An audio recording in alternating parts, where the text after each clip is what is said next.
आणि हे 56 भोग आम्ही पहिले असे करतच नाही. ज्यावेळेस गणपती बसतात तेव्हाच 3 दिवसापूर्वी आम्ही सगळे भोग तयार करायला सुरुवात करतो आणि आम्हाला बाहेरचं चालत नाही. त्याच्यामुळे घरातच आम्ही सगळं नैवेद्याचं घरात पूर्ण काम करतो.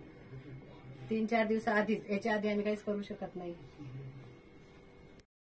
गांधी तीर्थ, निसर्गाच्या सानिध्यात महात्मा गांधींच्या जीवनावरील जगातील पहिले मल्टीमीडिया म्युझियम. आजच भेट द्या. गांधी तीर्थ, जैन हिल्स, जळगाव. अधिक माहितीसाठी www.gandhifoundation.net वर व्हिजिट करा.